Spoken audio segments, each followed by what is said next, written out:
Hello friends, Kamal Haasan నటించిన yes Shankar direction చేసిన భారతీయుడు 2 మూవీ ట్రైలర్ అయితే వచ్చింది భయ్య. నాకైతే పిచ్చి పిచ్చిగా నచ్చింది. మరి మీకు ఎలా అనిపించింది అనేది కింద కామెంట్ చేయండి. ఇక ఈ మూవీతో శంకర్ ఈజ్ బ్యాక్ అని చెప్తాను భయ్య. ఎందుకంటే ఆయన ఈ మధ్యన తీసిన చాలా సినిమాలు అంతగా ఆకట్టుకోలేదు, కానీ ఈ భారతీయుడితో మాత్రం శంకర్ కంబ్యాక్ ఇస్తాడని చెప్పుకోవచ్చు. ఎందుకంటే ఈ ట్రైలరు అంత అద్భుతంగా ఉంది భయ్య. మెసేజ్ ఓరియంటెడ్ సినిమాతో కమర్షియల్గా భారీ హిట్ కొట్టడం ఇండియాలో కేవలం ఎస్ శంకర్కే సాధ్యమని చెప్పవచ్చు. మరి అలాంటి సినిమాని ఈ భారతీయుడు 2. ఇక ట్రైలర్ విషయానికి వస్తే భారతీయుడు సినిమాలాగే ఇది కూడా సామాజిక అంశాలతో తెరకెక్కింది భయ్య. ఒకేసారి రాజకీయ నాయకులకి అలాగే ప్రజలకి కూడా కౌంటర్ వేశాడు ఎస్ శంకర్.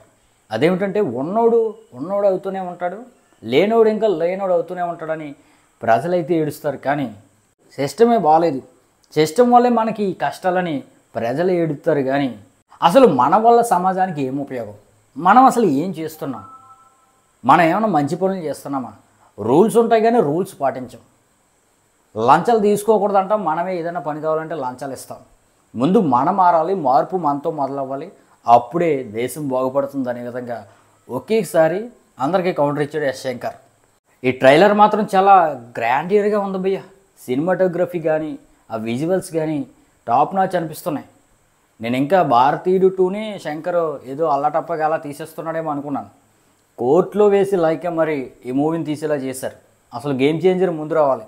మరి ఆ విధంగా గేమ్ చేంజర్ని ఈ భారతీయుడు 2ని ఒకేసారి తీయడం వల్ల ఏమైనా అవకతవకలు సినిమాలు ఏర్పడ్డాయా భారతీయులు అనుకున్నాను, కానీ ఏమాత్రం అవకతవకలు లేవు. చాలా అద్భుతంగా వచ్చింది సినిమా మాత్రం.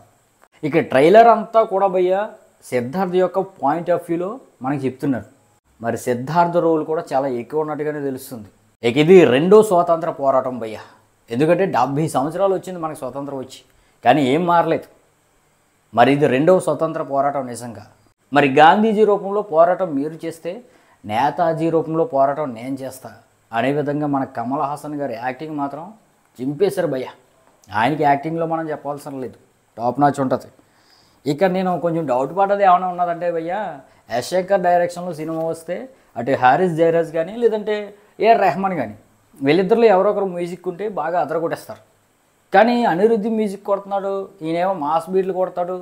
ఈ ఎస్ శంకర్ సినిమాకి కొంచెం క్లాసీ టచ్ ఇస్తూ దేశభక్తితో కూడిన కొంచెం మ్యూజిక్ కావాలి. ఇది ఏమైనా కుదురుతుందా, సెట్ అవుతుందా అనుకున్నాను, కానీ ట్రైలర్ వరకు మాత్రం మ్యూజిక్ అయితే చాలా అద్భుతంగా కొట్టాడు భయ్య అనిరుద్ధ్. ఏదైతే ఈ భారతీయుడు సబ్జెక్టుకి కావాలో మ్యూజిక్, ఏదైతే దేశం అనే ఎమోషన్కి కావాలో ఆ మ్యూజిక్ని బాగా పట్టాడు.